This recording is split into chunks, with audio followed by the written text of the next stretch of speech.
kita yang kira-kira bahasa bebasnya ini kira-kira kita sudah duluan datang ke sini, ya malah kita disuruh berdiri, disuruh bergeser, yang datang belakangan malah dikasih tempat. Ini kan tidak adil. Jadi protes. Ada Rasulullah ya tidak bisa juga menjawab seperti apa, tapi memang itulah yang beliau minta, yang beliau masuk di tempat. Nah, dalam kondisi beginilah Allah Subhanahu wa Ta'ala menurunkan ayat ini. Dan sering kita baca, sering kita dengar, bahkan sering kita sampaikan. Cuma kadang-kadang ayat ini kan seringkali kita potong. Hanya memulai dari alladzina amanu minkum walladzina utul ilma darajat.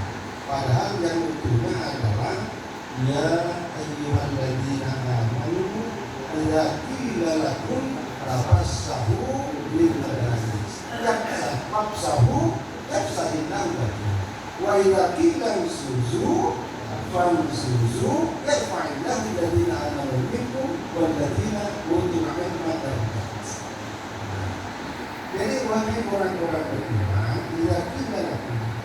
Kalau dikatakan kepadamu dapat saudi majalis berlapang-lapanglah. Ya karena tadi itu kan saling berdesakan, bahkan ada kaki-kaki yang tinggal itu berlapang-lapang.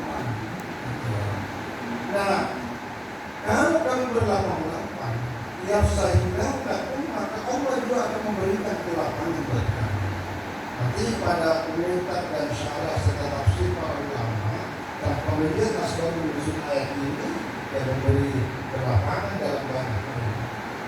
Orang yang memberi kelapangan dalam banyak hal, baik sifatnya materi, sifatnya pikiran, sifatnya apa saja, maka yang saya lakukan Allah akan pasti berikan kelapangan buat kita.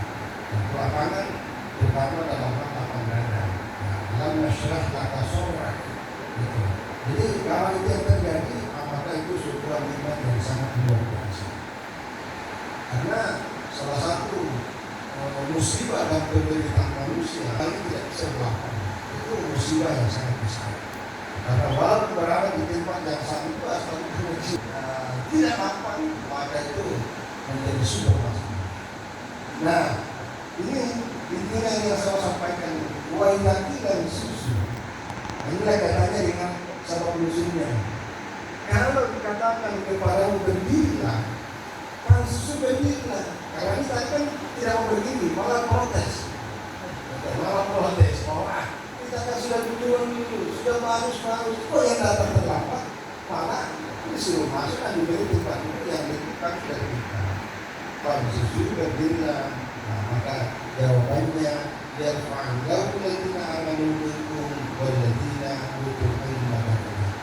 Maka Allah akan mengangkat derajat orang-orang yang beriman dan orang-orang yang berilmu.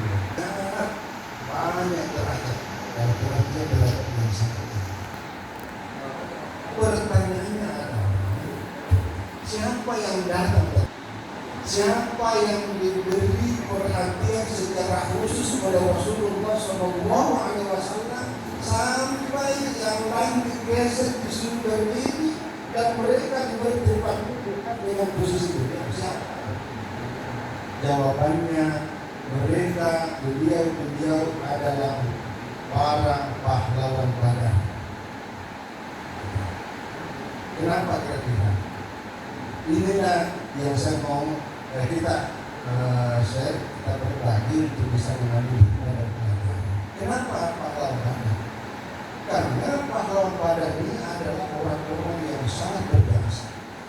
Tidak semua umat Islam rela dan mau berangkat pergi ke medan perang, khususnya perang Badar. Perang yang menjadi sangat penting dalam tindak lanjut perjuangan dakwah pendidikan dan keagamaan lainnya pada masa Rasulullah SAW. Artinya apa? Salah satu maknanya adalah memberi penghargaan, memberi pemuliaan, memberi penghormatan kepada orang yang sangat berjasa. Nah, inilah sebenarnya salah satu yang dimaksud pesan utama ayat ini adalah akhlak.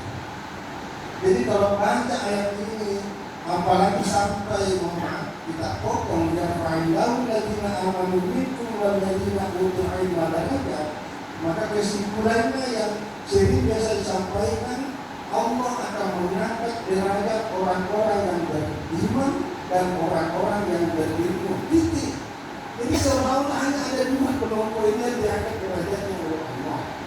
Tapi kalau kita baca mulai dari asbabun nuzul sampai kita baca ayat ini secara utuh, maka kesimpulannya yang diangkat derajatnya oleh Allah adalah orang-orang yang berakhlak, orang-orang yang berakhlak. Bagaimana bentuk akhlaknya? Bentuk akhlaknya adalah menghargai para pahlawan, menghargai orang yang punya jasa, terutama jasa perjuangan dakwah Islam. Kaitannya dengan acara yang kita helat, ini kan kita semua pejuang Al-Quran. Dari bukunya ini ada Ustaz Lukman yang mereka sejarah yang di gambar ini luar biasa.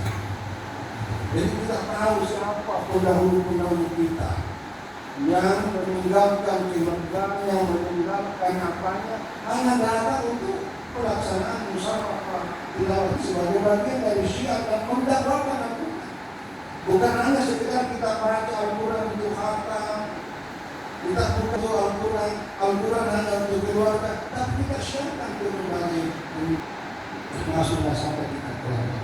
Mudah-mudahan kita termasuk dalam golongan orang-orang yang dihargai oleh Rasulullah Sallallahu Alaihi Wasallam sebagaimana juga menghargai para pahlawan. Nah ini juga yang mulai dijadikan kiamat. Kenapa kita wajib menghargai orang tua kita? Karena orang tua kita yang sangat berjasa kepada kita. Kenapa kita harus menghargai dan menghormati para guru kita? Karena guru kita yang sangat berjasa kepada kita sampai kita bisa mengerti masyarakat. Maka sangat tidak beradab ketika orang itu lupa kepada guru. Alhamdulillah, saya tidak dia. Sampai hari ini, semua guru yang pernah mengajari saya, namanya saya tulis sejak kecil. Sekarang itu jumlahnya lebih 200 orang, belum sampai 2. Dari mana bisa tahu gurunya sampai sebanyak itu?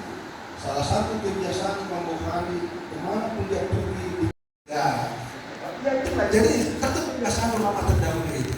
Karena memang tidak hanya sampai pada ikra, tapi ikra orang bukan akram, alladzi 'allama bil qalam. Nah, kita ini cuma sampai pada ya kalam, tapi bukan al-qalam. Nah, ulama dulu termasuknya As-Suyuti ini sampai melahirkan karangan, ya sebagian ulama mengatakan ada 500 kitab. Berapa kitabnya itu yang berjilid ini, termasuk tafsir Ad-Durrul Mansur, tafsir Al-Mansur, itu berapa jilid? Itu luar biasa. Nah, Imam Bukhari karena setiap ketemu dan beliau nanya, begitu dia nanya, orang itu menjawab, ditulis sekaligus ditulis namanya, dia catat ini adalah berikutnya. Nah, alhamdulillah. Karena bagian dari penghormatan kita,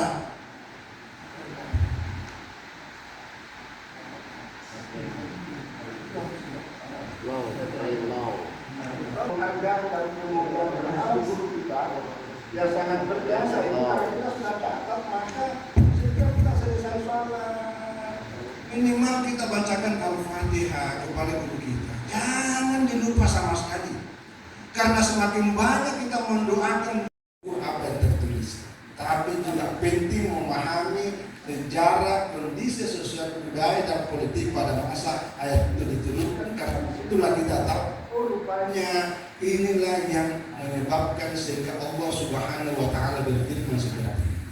Yang kedua, dengan memahami secara utuh seperti itu, maka termasuk pesan yang utama adalah pesan moral.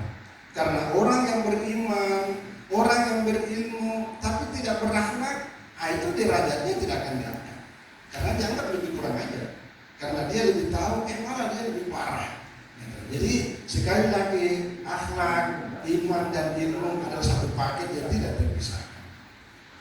Nah, apa yang disampaikan dalam ayat ini ya bisa kita pahami dari aspek religius.